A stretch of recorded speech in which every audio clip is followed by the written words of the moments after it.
अस्सलाम वालेकुम गाइस, कैसे हैं आप सब लोग। उम्मीद करता हूँ कि बिल्कुल ठीक ठाक होंगे। तो जी गाइस, आज की जो वीडियो है ना, उसमें हमने डिस्कस करना है कि हम पाकिस्तान में कैसे अपनी कंसाइनमेंट का कस्टम क्लियर कर सकते हैं। ठीक है, एक्चुअली मैं अपना पर्सनल एक्सपीरियंस शेयर करूँगा आपके साथ। ठीक है, कोई थ्रू मैं कोई बहुत बड़ा वो नहीं है, इम्पोर्टर नहीं हूँ। ठीक है, यानी कि बस मैं अपने पे जो बीती है ना, वो मैं आपको बताना चाहता हूँ कि हाँ, अगर एक रैंडमली बंदा जिस पे कोई कंसाइनमेंट पे कस्टम लग जाए तो उससे किस तरह क्लियर करना पड़ता है। तो सबसे पहले मैं बताता हूँ कि मैं ईबे से छोटे छोटे आइटम, ये कह लें कि इंपोर्ट करता था। तो डिफरेंट आइटम थे। उसके बाद फिर मैंने क्या किया कि सोचा कि अब मतलब डिफरेंट आइटम इस तरह थे कि मैं आइटम इंपोर्ट करता था और उसको सेल कर देता था। ठीक है, लेकिन फिर बाद में मुझे लगा कि यार मुझे ज़रा ह्यूज क्वांटिटी में अपनी ना आइटम्स को इंपोर्ट करना चाहिए। तो मैंने फिर डिफरेंट साइट्स से, फ़ॉरेन की जो साइट्स हैं वहाँ से फिर मैंने ह्यूज क्वांटिटी में इंपोर्ट कर लिया सामान। तो मेरा जो सामान था वो आ गया पाकिस्तान पोस्ट पे। ठीक है, ईएमएस के थ्रू आया, पाकिस्तान पोस्ट ने उसको रिटर्न किया। ठीक है, और उसके बाद फिर मुझे उन्होंने एक कस्टम क्लियरेंस लेटर पोस्ट कर दिया कि जी आप आएँ हमारे एड्रेस पे। जो लेटर पे आपको गिवन एड्रेस होता है, मैं उस मुझे उन्होंने इनवाइट किया वहाँ पे आप आएँ और काइंडली जो आपकी फ़र्दर इंक्वायरी है उसके साथ अपना कस्टम जो क्लियरेंस है वो कंप्लीट करें। लेट्स सपोज कि अगर आप यहाँ नहीं आते आपके गिवन टाइम पे, तो फिर आपको क्या होगा, यानी कि फिर आपको हमारे जो वेयर हाउस चार्जेस हैं वो पे करने पड़ेंगे। तो स्टार्ट में तो मैं यही सोच रहा था। एक्चुअली मैं अपने माइंड में ये रखा हुआ था कि यार कि जैसे पहले आ रहा है उसी तरह मेरी कंसाइनमेंट घर आ जाएगी और मुझे ना कस्टम के चार्जेस पता लग जाएंगे, हाँ भाई इतने चार्जेस हैं। लेकिन नहीं, इस बार इन्होंने क्या किया कि मेरे कस्टम को रिटेन कर दिया। तो जब रिटेन किया तो फिर मुझे लेटर भेजा गया।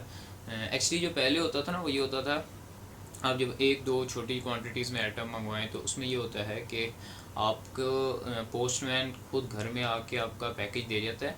ठीक है, जो अभी आपकी पोस्टल एड्रेस है उस पर।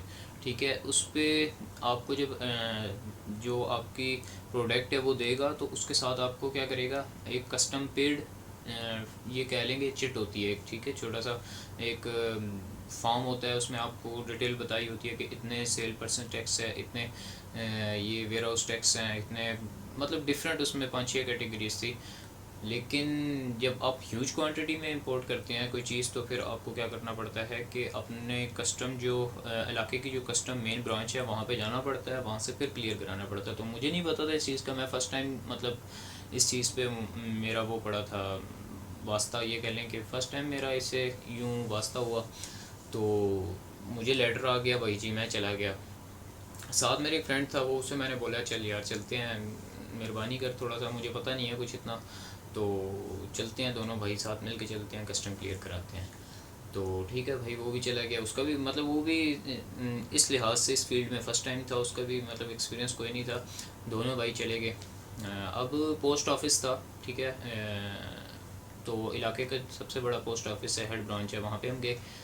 तो जब वहाँ गए तो सबसे पहले थोड़ी सी रश में अपनी बारी का इंतज़ार करने के बाद हमने अपने कस्टम जो ऑफिसर है उसको अपना लेटर दिखाया, जी सर ये हमारा एक कंसाइनमेंट है, वो आपने रोकी हुई है, तो काइंडली हमें इसकी क्लियरेंस चाहिए।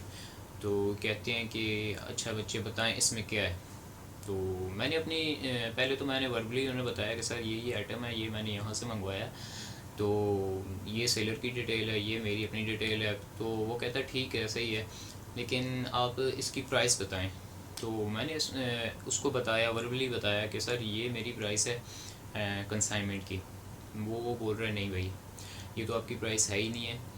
मैंने कहा सर यही प्राइस है, अगर आप कहते हो तो मैं प्रूफ दिखा सकता हूँ। तो मैं अपनी बैंक स्टेटमेंट जो अपनी बैंक ट्रांजेक्शन्स वगैरह थी सारी साथ लेकर गया था प्रिंट फॉर्म में। तो वो उसमें मैंने दिखाई, मैंने कहा ये देख लें सर, ये ऐसा है कि ये सारी ट्रांजैक्शन चार्जेस वगैरह है मेरे, तो आपके सामने है। अभी अभी आप नहीं मान रहे तो क्या मतलब, इसमें कोई जवाज़ नहीं बन रहा आपका। वो बोले नहीं बच्चे, ऐसा है कि आपकी जो पूरी कंसाइनमेंट है ये ओपन होगी, अभी हम इसकी एक एक आइटम का वो देखेंगे, प्राइस लिस्ट देखेंगे, उसके बाद फिर हम आपको बताएंगे कि इस पे कस्टम कितना लगेगा। आई डोंट नो कि उसने मुझे स्टार्ट में एक ये बात बोली थी कि हाँ बच्चे इस पे $250 पे लगा दें, कस्टम लगा दें। मैंने कहा नहीं सर क्या कर रहे हैं, $120 की इसकी कास्ट है, तो आप इसको क्या कर रहे हैं, $250 पे कैसे लगा सकते हैं। अच्छा, तो जब मैंने उसकी ये बात को मना किया ना, तो फिर उसने बोला जी अपने जो उसका ये कह लें कि असिस्टेंट है, उसको बोला कि हाँ भाई इसको ऐसा करें कि इसकी कंसाइनमेंट ओपन कराएं। कंसाइनमेंट थोड़ी बड़ी थी, ये कह लें कि 20 kg का ये बॉक्स था, और उसमें काफ़ी ह्यूज क्वांटिटी में मेरे आइटम पड़े हुए थे, कोई 25-30 पड़े हुए थे आई थिंक।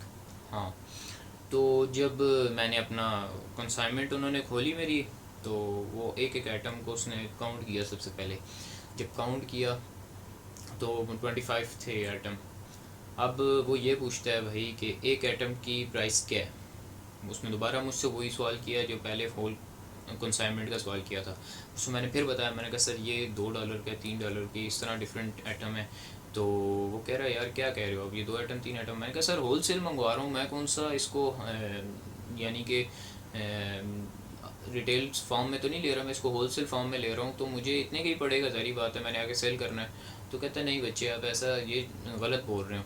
तो हमारी बहस शुरू हो गई इस बात पे। बहस होते होते होते मेरी कस्टम जो क्लियरेंस एजेंट है या ऑफिसर है, उससे मेरी बहस हो रही थी। वो कहता है नहीं अच्छा ऐसा करते हैं कि अगर आप इसके ना जो इनके जो एटम्स के नंबर हैं, ठीक है, इनका एक ऐसा नंबर्स होते हैं, वो मंगवाएं। अच्छा, मैंने अपने जो सेलर है उसको बोला, उसने मुझे तकरीबन विद इन 15 मिनट्स में मेरा कांटेक्ट हो गया अपने सेलर से, ठीक है, और मैंने उससे मंगवा लिए, नंबर मंगवा लिया। अब जब जैसे ही मैं उसको ऐसा नंबर दिए, तो वो भाई ऑफिसर फिर ना माने, भाई ये गलत है, ये आपने फिर कोई गलत नंबर दे रहे हो मुझे। तो मैं कहा सर आप ऐसा नंबर चेक कर लें, देखें इंटरनेशनल आइटम्स हैं। तो और उसकी जो रिटेल प्राइस वो चेक कर रहा था, वो होलसेल प्राइस चेक नहीं कर रहा था। लेट्स सपोज के फ़र्ज़ करें मेरा एक आइटम है, उसकी होलसेल प्राइस $2 थी, तो वो रिटेल प्राइस उसकी $15 या $17 इस तरह कुछ चल रही थी। तो वो होलसेल प्राइस काउंट नहीं कर रहा था, वो काउंट कर रहा था $17 $18। तो अगर मैं पाकिस्तानी रुपीज़ में बताऊं तो मुझे एक चीज़ पड़ रही थी कोई 500 600 700 की, लेकिन वो काउंट कर रहा था भाई साहब इसको 3500 3600 4000 8000 यूँ काउंट कर रहा था, ठीक है। तो अब उसने 25 जो थे ना, मेरे 25 आइटम थे, उस 25 आइटम पे उसने क्या किया कि टोटल कस्टम लगा दिया 80,000 रुपये का। तो मैं भी हैरान, मेरा दोस्त भी हैरान, यार ये